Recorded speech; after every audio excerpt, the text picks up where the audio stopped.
Astaghfirullah. Bismillahirrahmanirrahim. Assalamualaikum warahmatullahi wabarakatuh.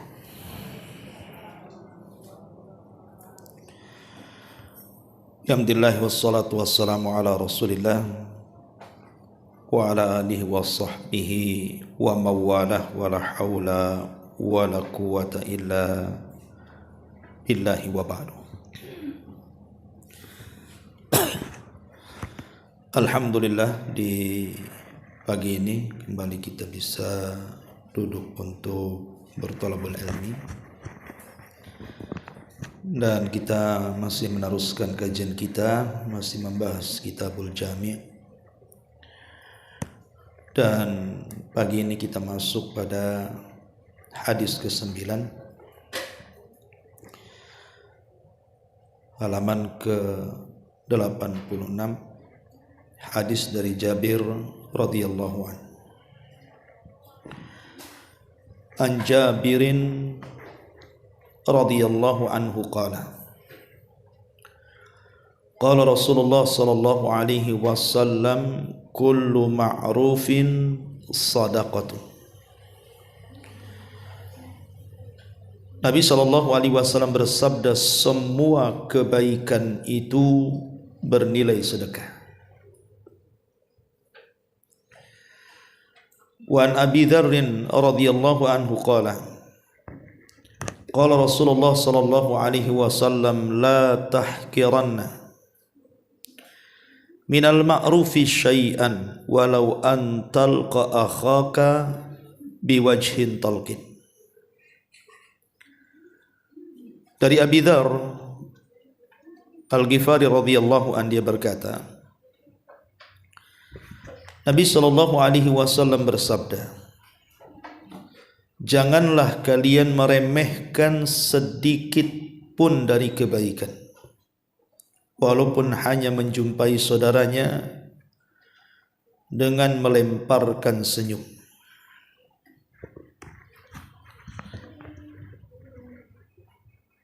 Wa anhu radhiyallahu an, dan juga dari Abi Dzar radhiyallahu an, dia berkata, Nabi bersabda, idza tabakhta marakatan fa'akthir ma'aha wa ta'ahad jiranaka, akhrajahuma Muslimun.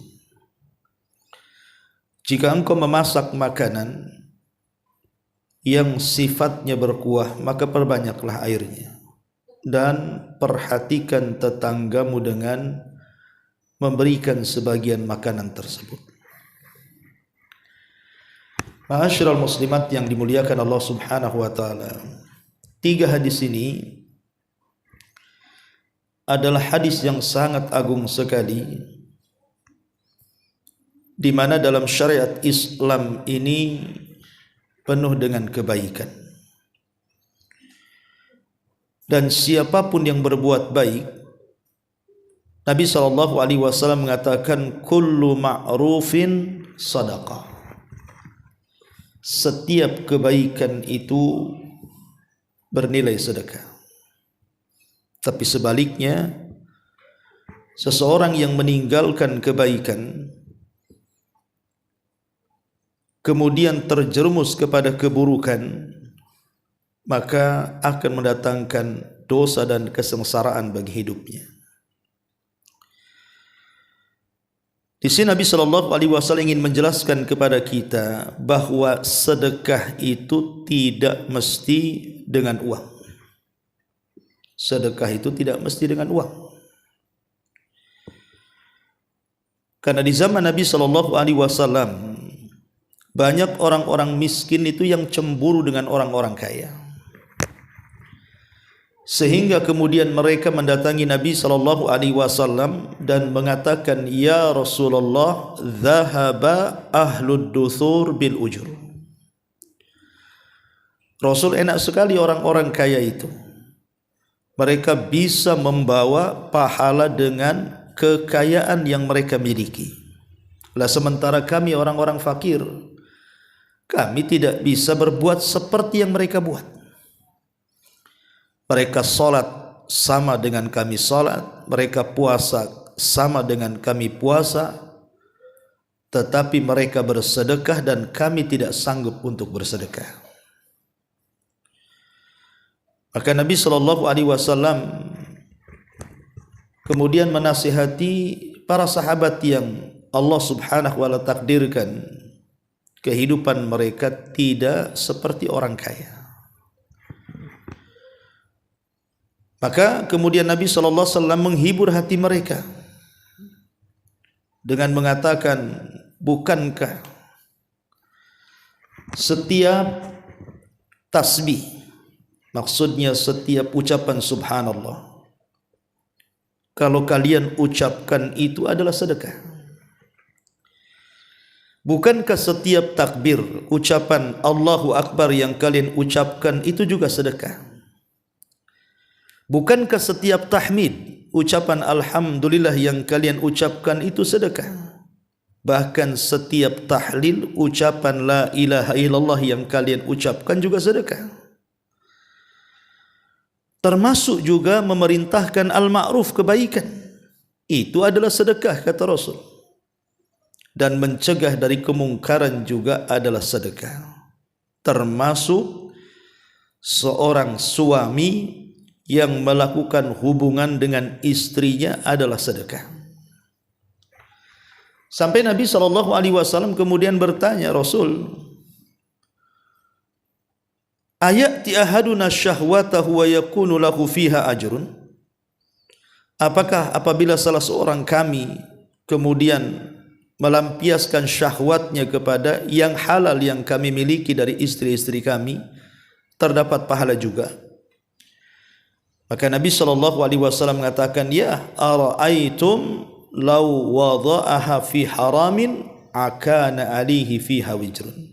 Ya, karena kalau engkau letakkan syahwatmu pada wanita yang bukan halal kau gauli, bukankah di dalamnya terdapat dosa? Fakadzalika idza wada'aha fil halal kana lahu ajrun, kata Rasul. Begitu juga kalau engkau letakkan di tempatnya yang halal, maka begitu juga engkau akan dapat pahala. Lihat bagaimana Nabi SAW menghibur orang-orang yang mereka tidak memiliki harta tapi ingin bersedekah. Maka Nabi SAW memberikan solusi, bersedekahlah dengan cara seperti itu, dengan cara memperbanyak zikir, tasbih, takbir, tahmid, tahlil, mengajak manusia kepada kebaikan, mencegah dari kemungkaran, termasuk juga melakukan hubungan suami istri. Itu sedekah, karena ini bisa dilakukan siapa saja, baik dia orang yang kaya ataupun yang miskin. Bahkan dalam sebuah hadis yang dikeluarkan Imam Muslim, Nabi SAW mengatakan, kullu sulami atau kullu sulama minan nasi alaihi sadaqah. Setiap anggota tubuh manusia itu memiliki keharusan untuk mengeluarkan sedekahnya. Kulla yaumin tatlu afihi syamsu, pada setiap hari, yaitu pada setiap hari ketika matahari terbit, seseorang itu harus mengeluarkan sedekahnya. Kemudian kata Nabi SAW, ta'dilu bainal itsnaini sadaqatun. Ibu mendamaikan dua orang yang berselisih itu sedekah. Kalau ada orang yang berselisih, ibu tengahi itu sampai akhirnya yang berselisih berdamai, berarti ibu sudah bersedekah. Wa tu'inur rajul fi dabbatihi fatahmiluhu 'alaiha aw tarfa'u lahu 'alaiha mata'ahu shadaqatun. Ataupun menolong orang yang naik kendaraan, pemanya ada tetangga kita sudah sepuh, susah naik sepeda motor waktu digonceng gitu kan Bu. Ibu nampak, ibu tolong. Ya. Termasuk juga menurunkan sesuatu atau mengangkat sesuatu. Nampaklah tetangga ini mau pindahan, bantu Bu, karena ini bagian sedekah, dibantu diangkat. Jangan pula kemudian Ibu diam saja, malah senang. Bagus pindah dia katanya. Bukan begitu. Ya. Jadi kita bantu juga gitu supaya bernilai sedekah. Kemudian juga kata Nabi SAW, wal kalimatu thayyibatu sadaqah. Termasuk ucapan yang santun. Ibu milih-milih bahasa, milih-milih diksi, milih-milih kata lah. Kalau ngomong itu ndak asal ngomong, dipilih ini mufrodatnya ini yang cocok nih. Kan setiap daerah itu pastilah punya bahasa-bahasa yang halus, bahasa-bahasa yang sangat halus. Lah ketika ibu memilih kata itu, kemudian ibu menganggap kata itu yang paling halus yang diucapkan, itu bagian daripada sedekah. Tidak harus dengan uang kan gitu. Ucapan yang santun, ucapan yang baik juga adalah sedekah. Wa kullu khutwatin tamshiha ila salati sadaqah. Bahkan langkah-langkah kaki menuju masjid juga sedekah. Termasuk wa tumitul adza anit tariqi sadaqah. Seseorang membuang hal-hal yang mengganggu manusia di jalan itu bagian daripada sedekah. Sampai ada satu kisah. Kisah ini dikisahkan oleh salah seorang syekh. Jadi ada satu keluarga itu melakukan safar menggunakan kendaraan pribadi. Lah safarnya ini memakan bisa sehari 2 hari. Karena terkadang lewat jalan yang baik, aspal, terkadang padang pasir gitu kan. Sehingga terkadang istirahat, terkadang melanjutkan perjalanan. Jadi tengah jalan mungkin nampaknya ada mobil yang bawa kaca, kemudian kacanya tumpah di jalan sehingga berserak kemana-mana tuh kaca tuh. Sebenarnya kalau dia mau lanjut saja tidak ada masalah dengan dia kan, kalau mobil nabrak kaca kan nggak akan masalah gitu ya, karena kacanya juga sudah berserak di pinggir jalan. Tetapi dia ingin mengamalkan sabda Nabi SAW bahwa serendah-rendahnya iman itu adalah imatatul adza anit thariq. Seseorang menghilangkan gangguan-gangguan yang kira-kira mengganggu manusia di jalan. Jadi berhentilah dia dengan keluarganya itu. Kemudian dibersihkan, karena kacanya banyak itu. Sampai betul-betul jalan itu kemudian bersih dari kaca-kaca itu. Sehingga kalau orang lewat tidak pakai sandal pun insya Allah tidak akan tersakiti. Dan itu menghambat perjalanannya karena hampir 1 hari itu membersihkan kaca itu dan membuangnya. Dari kaca yang pecahannya besar sampai yang pecahannya kecil. Padahal sebenarnya dia terburu-buru. Tapi karena ingin melaksanakan sabda Nabi SAW, membuang hal-hal yang membahayakan manusia di jalan, dia coba amalkan hadis itu. Kemudian selesai membersihkan jalan dan semua orang yang lalu lalang pun tidak akan tersakiti, dia melanjutkan perjalanannya. Setelah kemudian kelelahan, sudah berjam-jam berjalan, akhirnya kemudian istirahat. Istirahat makanlah. Satu keluarga turun dari kendaraannya, kemudian makan gitu kan. Kemudian hendak melanjutkan perjalanannya. Disitulah kesulitan datang.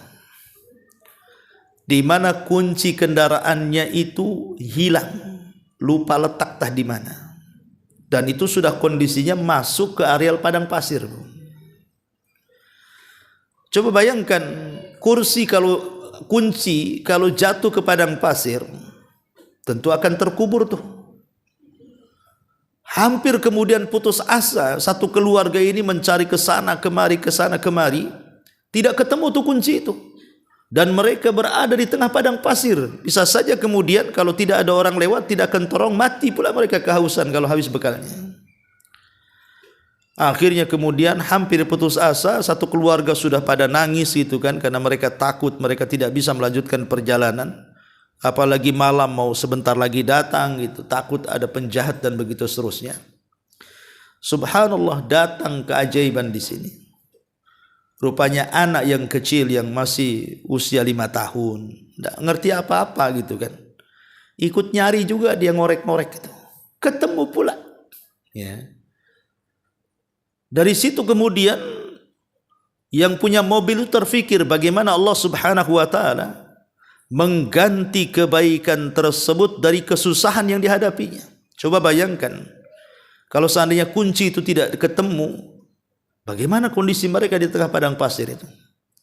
Tapi Allah Subhanahu wa taala ganti bahwa sana'iul ma'ruf taki masari asu, bahwa berbuat baik itu bisa menghindarkan hal-hal yang buruk yang akan menimpa dia. Lihat bagaimana keajaiban orang yang berbuat baik, walaupun hanya sekedar imatatul adza anit tariq gitu ya, walaupun hanya sekedar membuang hal-hal yang ada di jalan. Makanya dulu ada seorang ulama namanya Rabi ibn Khaytham. Itu kalau lewat di jalan kemudian ada paku, ada beling diambil kemudian disisihkan ke pinggir, dia selalu mengatakan, ya Rabb, kalau memang dibalik saya membuang hal-hal yang mengganggu manusia di jalan ini ada pahalanya, aku kirimkan pahalaku kepada orang tuaku yang sudah meninggal. Begitu. Ya, jadi mengirim pahala kepada orang tua tidak mesti harus sedekah uang. Datang ke masjid nih Ustaz, saya sumbang 1 tiang. Tolong doakan juga pahalanya sampai kepada orang tua kita. Ya, kalau ada yang mampu lebih baik seperti itu. Tapi kan tidak semua orang mampu menyumbang, bersedekah. Maka dengan cara yang lain sedekah itu bisa dilakukan. Ma'asyiral muslimat yang dimuliakan Allah Subhanahu wa taala. Kemudian juga disebutkan di dalam hadis yang dikeluarkan Imam Ahmad dalam musnadnya. Nabi SAW mengatakan, la tahqiranna minal ma'rufi syai'an walau an tu'tiya silatal habli au an tu'tiya syith'an na'li walau an tanzi'a min dalwika fi ina'il mustasqi walau an tunjiya syai' min at-tariqin nasi yu'dhihim walau an talqa akhaka wajhuka ilaihi muntalikun walau an talqa akhaka futusallimu alaihi walau an tu'annisal wahshan fil ardi wa in syabbaka rajulun bi syai'in ya'lamuhu fika wa anta ta'lamu fihi nahwahu fala tashubbuhu fayakunu ajruhu laka wa wizruhu alaihi wa masarra udhunaka an tasma'ahu fa'mal bihi wa masa'a udhunaka an tasma'ahu fajtanibhu. Apa kata Rasul? Janganlah menyepelekan perkara-perkara kebaikan, walaupun itu kecil, walaupun hanya dengan memberikan tali. Pamannya tetangga perlu ikat-ikat, tak punya rapia, ibu punya, kasih. Ya. Walaupun hanya memberikan tali sandal. Pamannya tetangga sandalnya putus, gitu ya. Ibu punya 2 sandal, kasih. Ya bisa dikasih betulan atau dikasih pinjam, kan sama-sama sedekah juga. Tapi jangan kasih syarat, jangan lama-lama ya, nanti rusak. Ya. Walaupun menyingkirkan sesuatu dari jalan yang dapat mengganggu manusia, walaupun jika engkau bertemu saudaramu lalu kamu memberikan wajah yang berseri atau senyum, ataupun engkau berjumpa dengan saudaramu dengan mengucapkan salam, maka itu semua adalah sedekah. Walaupun hanya lemah lembut terhadap binatang liar yang di bumi juga sedekah. Bahkan jika ada seseorang yang mencelamu karena dia tahu keburukanmu dan kamu juga tahu keburukannya, maka janganlah kamu mencelanya.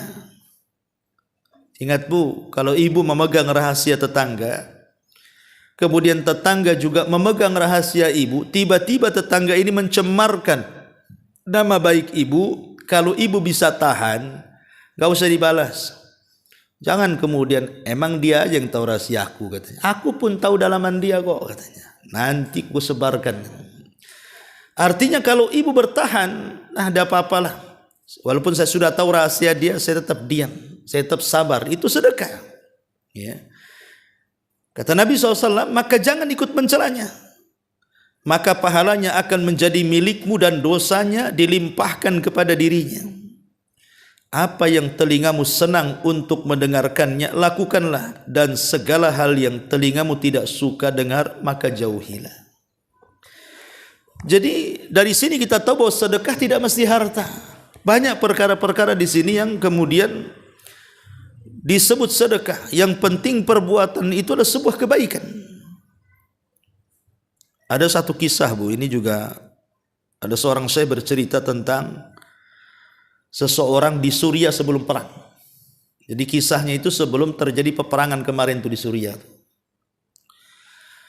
Jadi adalah pengusaha ya tidak kaya betul ya, pengusaha yang merekrut beberapa karyawan sebelum terjadi peperangan di Suriah itu.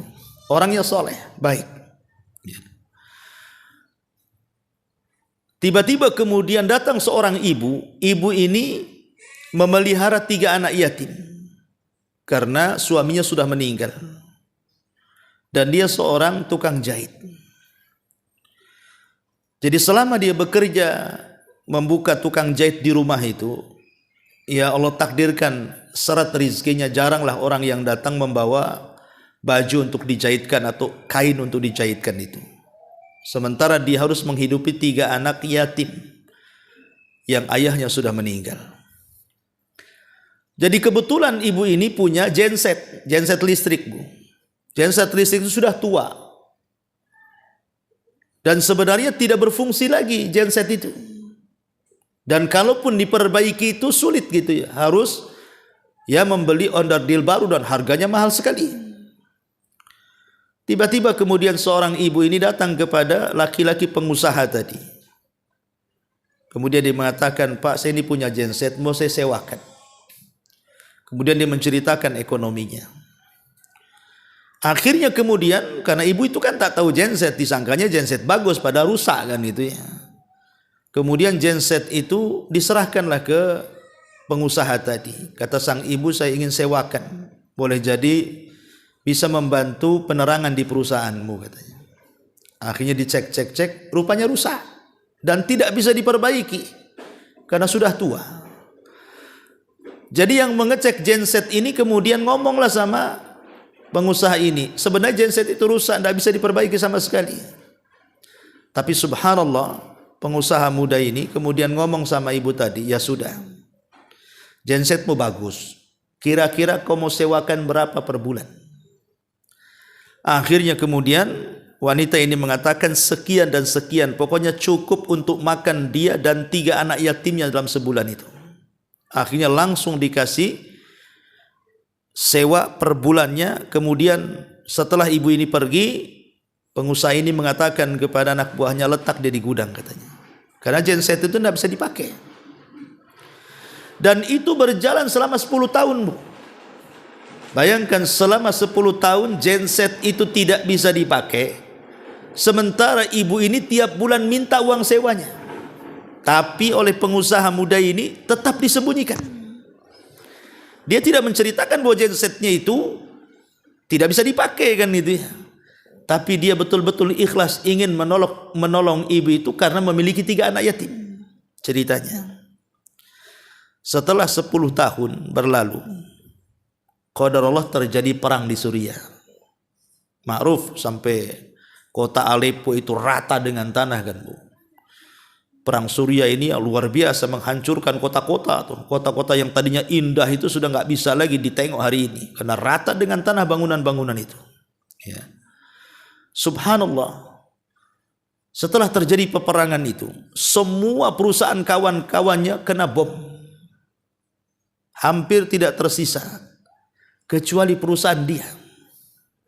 Sempat ada bom di samping tapi tidak merusak bangunannya.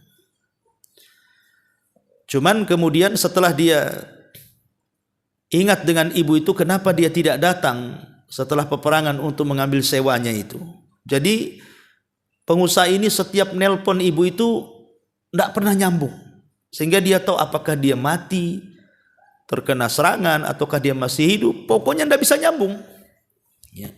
Sampai dia berusaha untuk kemudian mencari-cari kondisi ibu itu, tapi tidak ketemu. Apalagi kondisi kemudian di lingkungannya itu sudah rata dengan bom. Tapi kemudian Allah Subhanahu wa taala ilhamkan dengan mimpi baik kemudian pengusaha ini. Di mana mimpinya dia berjumpa dengan seseorang yang menghabarkan tentang kondisi perusahaannya. Karena engkau sudah menolong wanita itu, maka Allah akan berkahi perusahaanmu, katanya. Subhanallah. Setelah kemudian peperangan usai, semua perusahaan yang lain kolab, dia pun kemudian masih tetap berjalan, bahkan bisa mengembangkan sampai ke Eropa. Kemudian dia bercerita, baru dia terpikir, bayangkan 10 tahun membantu seorang ibu dan 3 anak yatim, memberikan uang percuma atas nama sewa genset yang rusak, tapi dia lakukan karena Allah Subhanahu wa taala. Akhirnya nikmatnya Allah Subhanahu wa taala tambah lagi. Di saat kondisi perang yang sulit kondisinya, tapi Allah tetap jaga nikmatnya. Lihat bagaimana sana'iul ma'ruf taqi masari as-su, bahwa perbuatan baik itu bisa menghilangkan keburukan-keburukan yang akan menimpanya. Dari sini kita tahu bahwa ada rahasia yang kita tidak tahu. Sekecil apapun kebaikan itu ada rahasianya, Bu. Makanya kenapa Rasul mengatakan di sini, la tahqiranna minal ma'rufi syai'a. Jangan remehkan sekecil apapun kebaikan. Walaupun hanya melemparkan senyum kepada saudaranya. Karena di balik ma'ruf kebaikan itu ada rahasia ilahi yang kita tidak tahu.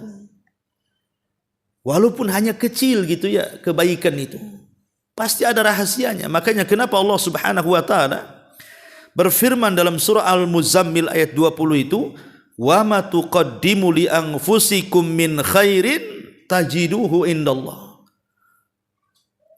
Dan kebaikan apa saja yang kamu perbuat itu untuk dirimu, niscaya kamu akan memperoleh balasan di sisi Allah Subhanahu wa taala. Imma balasan dunia ataupun balasan akhirat.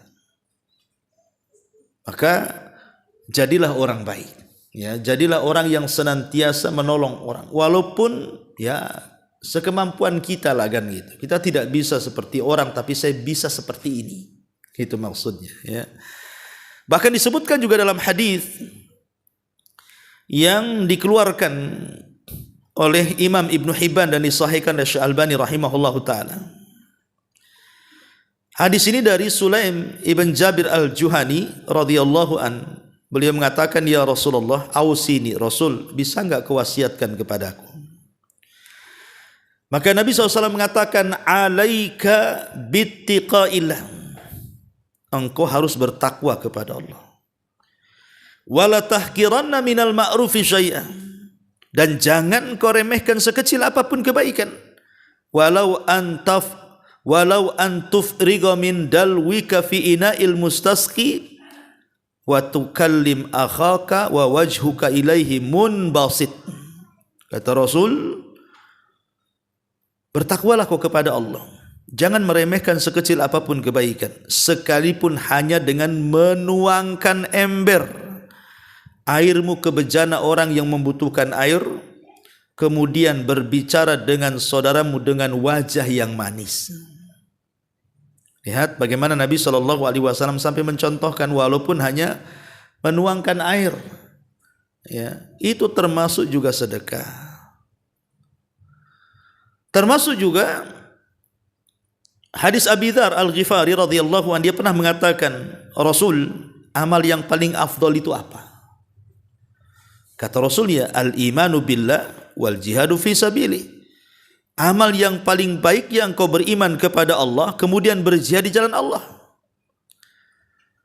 Qala, kemudian dia mengatakan, ayyu riqab afdal. Lalu hamba saya bagaimanakah yang paling utama? Qala, maka Rasul mengatakan, anfasuha inda ahliha wa aktsaruha thamana. Hamba saya yang baik menurut pemiliknya, yang paling mahal harganya dan bermanfaat untuk keluarganya. Kemudian dia mengatakan, qultu fa illam af'al, kalau saya tidak sanggup melakukan itu, kira-kira ada lagi enggak amalan yang paling afdal? Maka Rasul mengatakan, tu'inu sani'an au tasna'u al-akhraq. Kata Nabi SAW, beliau mengatakan ketika apakah ada perkara yang lebih afdal dibandingkan itu semua, kata Abi Dzar ini, maka Rasul mengatakan, kamu bisa membantu orang yang bekerja atau bekerja untuk orang yang tidak memiliki pekerjaan, atau dengan kata lain membuka lowongan kerjalah. Kalau memang kita sanggup membuka lowongan kerja atau mencari, pamannya ibu punya perusahaan kecil-kecil, entah buat gorengan, buat apa yang dijual, dititip-titipkan, butuh karyawan, itu kan membuka lowongan kerja namanya, Bu ya. Ataupun mungkin ibu ada informasi si anu butuh pekerja, kemudian ada orang yang cari kerja, ibu tunjukkan, itu loh si anu itu kemarin butuh pekerja, kok kerja sama dia saja. Maka itu amalan yang paling afdal itu. Kemudian Abu Dzar mengatakan, kalau aku tidak bisa melakukannya, ada enggak yang afdol juga selain daripada itu? Maka Nabi SAW mengatakan, takufu syarraka anin nas fa innaha sadaqatun minka ala nafsik. Hendaklah berhenti dari kejahatanmu terhadap orang lain, karena hal itu merupakan sedekah darimu untukmu juga. Jadi kalau tidak bisa ini, tidak bisa itu, cukup kita jangan menyakiti orang, gitu loh maksudnya. Tidak usah menggibahi tetangga, enggak usah menjelek-jelekan tetangga, tidak usah juga bermusuhan dengan tetangga. Kalau kita tidak bisa berbuat baik, jangan berbuat jahat. Nah itu sedekah juga tuh.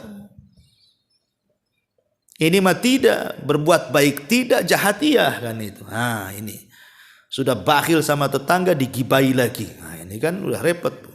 Ya. Maka ini juga bagian sedekah, mencegah keburukan dari orang lain itu. Ma'asyiral muslimat yang dimuliakan Allah Subhanahu wa taala. Berarti kalau kita mau ringkaskan itu ya. Jadi ada sedekah-sedekah selain harta itu, ya pertama adalah mengajak manusia kepada kebaikan dan mencegah dari kemungkaran. Ajak manusia kepada kebaikan, cegah dari kemungkaran. Yang kedua, berusaha untuk mengajarkan manusia apa yang bermanfaat untuk mereka. Apa yang kira-kira bermanfaat untuk manusia, ibu ajarkan. Oh, tetangga tak bisa masak, ibu ajarkan masak. Tetangga tak bisa naik motor, ibu ajarkan motor. Tetangga tidak tahu caranya umpamanya melakukan sesuatu, ibu ajarkan. Ya, jangan pula gibah, ibu ajarkan. Sini. Kamu nggak pernah gibah kan? Jadi maksudnya adalah hal-hal yang bermanfaat untuk manusia, dunia mereka dan akhirat mereka kan itu. Termasuk yang ketiga, membacakan Quran kepada manusia dan mempelajarkan Quran kepada manusia. Termasuk juga yang keempat, imatatul adza anit thariq. Buang hal-hal yang mengganggu orang di jalan itu, buang. Ya. Itu juga bagian daripada sedekah, termasuk doa dan zikir tadi. Ya, membaca tasbih, tahmid, tahlil, takbir, itu juga sedekah. Termasuk doa, mendoakan saudara kita dengan kebaikan, itu juga sedekah. Termasuk juga al-kalimatut thayyibah, ucapan-ucapan yang santun, ucapan-ucapan yang baik, itu juga sedekah. Bahkan senyum ibu gitu ya, yang dilemparkan kepada saudaranya, ya tentu maksudnya ya senyum di sini juga harus tengok-tengok tempat, Bu ya kan?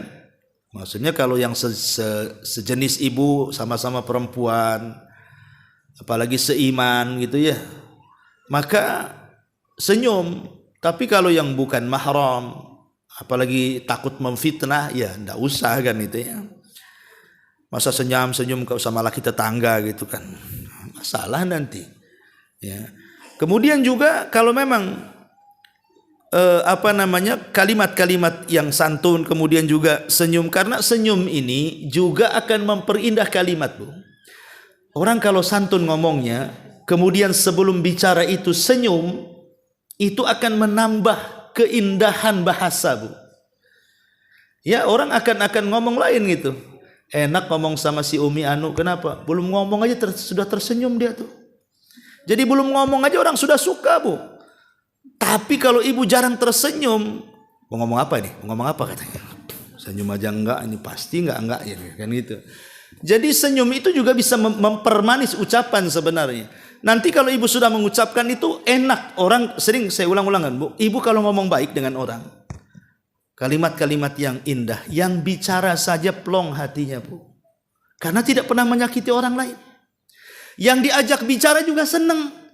Enak ngomong sama si Umi Anu itu, pokoknya betah saya sama dia kan gitu. Tapi kalau udah ngomongnya nyelekit gitu ya, jahat omongannya itu kadang-kadang yang ngomong aja nyesel. Kenapa tadi saya ngomong begitu? Yang denger lagi sakit hati. Ngapain pula saya ketemu dia katanya. Tapi barangmu apa ada di dia, ambillah. Anda mau, saya katanya. Biarkan sudah, sedekah sesama orang yang kayak gitu. Katanya ada orang yang tidak mau ketemu, coba bayangkan. Gara-gara ucapan yang buruk. Ya, termasuk juga sayang dengan binatang. Tadi sebutkan sayang dengan binatang juga termasuk sedekah. Ya, lebih daripada itu tentu sedekah yang paling afdol ya dengan harta. Karena bagaimanapun sedekah dengan harta itu memang keajaibannya luar biasa. Luar biasa keajaibannya. Betapa banyak orang-orang yang pindah agama gara-gara harta, Bu. Terkadang harta itu menjadikan sebab hidayah kan, Bu. Ada orang non-muslim umpamanya kan, mungkin dia susah, kemudian ibu tampakkan akhlak Islam, selalu ngasih sedekah sama dia. Akhirnya lama-lama dia bisa menilai enak juga berkawan sama orang Islam itu katanya kan. Daripada berkawan sama sesama agama, pelit ini itu. Mungkin ini agama yang benar. Akhirnya pindah agama. Sama juga kebalikannya kan, Bu. Orang kita pindah agama pun gara-gara itu juga tuh. Karena orang Islamnya pelit-pelit, orang di luar Islamnya pula dermawan. Akhirnya malas juga agama Islam ini katanya. Saya susah nggak ditolong. Tapi hari-hari diminta sedekah katanya.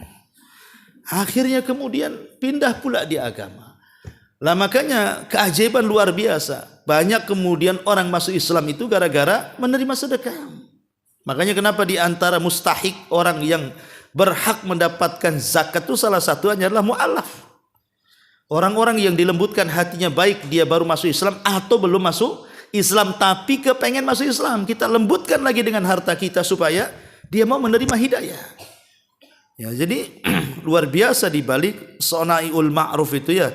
Melakukan kebaikan-kebaikan itu terkadang bisa menjadikan hidayah. Ma'asyiral muslimat yang dimuliakan Allah Subhanahu wa taala. Makanya kalau kita melihat kisah-kisah di zaman Nabi contohnya kan.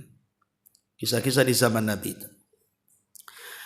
Ada satu kisah menarik ketika Ummu Salamah radhiyallahu an itu kan dipisah oleh keluarganya dengan Abu Salamah. Abu Salamah hijrah duluan. Ummu Salamah ditahan kabilahnya, tidak boleh. Sampai rebutan anaknya ditarik-tarik tangannya sampai patah kan gitu, sampai putus tangannya itu. Akhirnya Ummu Salamah selama setahun dia merindukan suaminya. Karena terpisah dia di kabilahnya di Mekah, suaminya sudah di Madinah. Sampai sakit, akhirnya dia ingin susul suaminya. Dan suaminya pun tidak bisa menjemputnya karena bisa nyawa taruhannya. Terpaksalah kemudian suaminya tinggal di Madinah menunggu istrinya. Akhirnya safar sendiri, Bu, bayangkan. Safar sendiri Mekah Madinah itu jauh jalan kaki lagi. Seorang wanita, itulah wanita pertama yang hijrah itu namanya Ummu Salamah, Bu. Qadarullah di tengah jalan ada orang musyrik tapi baik hati namanya Utsman bin Abi Thalhah namanya. Utsman bin Abi Thalhah. Kemudian dia berpapasan dengan Ummu Salamah. Kemudian ditanya, "Ada apa wahai Ummu Salamah? Kenapa engkau berjalan sendirian?" Kemudian dia mengatakan, "Saya ingin nyusul suamiku," katanya. Sama anak gadisnya itu berdua itu berjalan. Subhanallah, akhirnya ditumpangi kebaikan itu. Jadi diantar pakai unta dia dari Mekah sampai Madinah, Bu. Tidak mengambil balasan sama sekali padahal dia musyrik itu. Utsman bin Abi Thalhah itu. Ketika sampai di gerbang kota Madinah, turun dia dan mengatakan, wahai Ummu Salamah, Madinah di depanmu itu gerbangnya. Kau carilah suamimu di sana. Aku hanya bisa mengantar sampai di sini. Kemudian dia pulang. Subhanallah.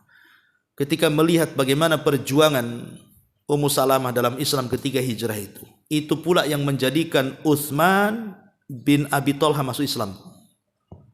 Karena perjuangannya tidak mungkin kalau agama Muhammad itu tidak benar. Kok sampai seperti ini pengikutnya? Sampai membela-bela seperti ini, sampai menaruhkan jiwa-jiwa mereka kan itu. Dari situlah sebab keislaman siapa? Utsman bin Abi Thalha ini. Dan sebab keislamannya dan sudah menolong Ummu Salamah itu, apa yang terjadi? Akhirnya Bani Syaibah, kabilahnya Utsman bin Abi Thalha itu diserahkan oleh Nabi SAW sebagai pemegang pintu Ka'bah. Bahkan tidak boleh ada orang yang mengambil kunci pintu Ka'bah itu dari Utsman bin Abi Thalha. Sampai ketika Abbas bin Abi Thalib ngomong sama Rasul, dan ketika itu Utsman masih musyrik, dia mengatakan, wahai Rasul, ambil saja kunci Ka'bah itu dari si Utsman Bani Syaibah itu. Kata Rasul, tidak. Karena ketika itu kan sedang Fatu Mekah, Mekah sudah terkepung. Kemudian Utsman pun masuk Islam. Maka tetap penjaga pintu Ka'bah itu dari dulu sampai sekarang ya oleh Bani Syaibah. Bagaimana al-jaza min jinsil amal, gitu ya. Balasan itu disesuaikan dengan amalan, karena dia sudah menolong Ummu Salamah dengan kebaikannya. Akhirnya Allah berikan kedudukan yang tinggi di tengah-tengah Islam dan di mata Nabi SAW. Makanya jangan pernah meremehkan sekecil apapun kebaikan. Pasti ada kebaikan yang kita tidak tahu, itu rahasia Allah Subhanahu wa taala kepada kita. Inilah makna hadis kullu ma'rufin sadaqah. Setiap kebaikan adalah sedekah. Kemudian hadis ke-10-nya dicontohkan, walaupun hanya melemparkan senyum. Kemudian hadis ke-11-nya dicontohkan, walaupun hanya memberikan lauk yang tidak seberapa lah ke tetangga. Pamannya ibu masak sop gitu ya. Kata Rasul apa? Perbanyak kuahnya. Kuahnya 1 dandang, ayamnya 1 potong. Kan sayur itu kan ada yang rasa ayam, ada yang betul-betul sop ayam kan Bu. Kalau rasa ayam ya rasanya saja, ayamnya nggak ada kan Bu. Kalau sop ayam memang banyak ayamnya. Yang ibu buat ini kan sop rasa ayam Bu, karena 1 potong ayamnya. Tapi kan ini kinayah, bukan harus seperti itu. Ya bukan harus diamalkan hadis ini Bu, kan gitu. Nanti tetangga tersinggung pula, kok kuahnya aja nggak ada ayamnya katanya. Kata ibu tuh, tangkap ayamnya di depan katanya. Bukan itu maksudnya. Kalaupun masak ibu itu tidak seberapa, mungkin hari ini tetangga sebelah, besoknya sebelah lagi, besoknya sebelah lagi, sampailah ke Tiban sana Bu. Jadi maksudnya itu bagi-bagi gitu ya. Walaupun ya kadang-kadang Bu, yang dikasih itu tidak seberapa sih sebenarnya. Tapi kalau rutin ngasihnya itu, nanti ibu kalau seandainya pindah rumah, kalau kata qadarullah lah ibu meninggal gitu kan, itu kebaikan ibu tuh akan dikenang tuh. Apalagi kalau umpamanya memang ibu sewa di situ, tiba-tiba kemudian ibu pergi, yang nyewa pula orangnya bakhil gitu. Mungkin diumpat tuh. Itu rumah itu dulunya orang baik, sekarang orang bakhil, naudzubillah. Bisa saja Bu, kebaikan ibu dikenang orang. Nah makanya di sini contohkan dari hadis yang ke-11-nya, kata Nabi SAW, idza tabakhta marakatan faqthir ma'aha wa ta'ahad jiranaka. Kalau engkau memasak masakan banyak kuahnya, bagikan tetanggamu. Wallahu a'lam bishawab. Ini keterangan singkat dari 3 hadis ini. Taib, sebelum saya tutup silakan kalau ada yang mau bertanya.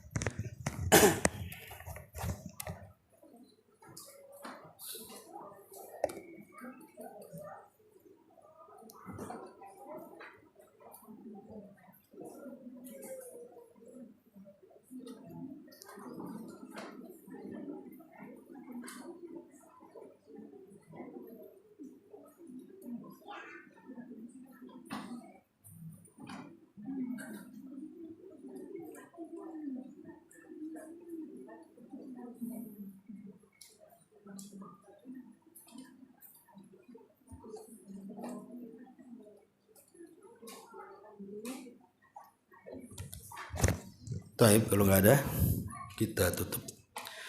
Mudah-mudahan ada manfaatnya. Subhanakallahumma bihamdika asyhadu an la ilaha illa anta astaghfiruka wa atubu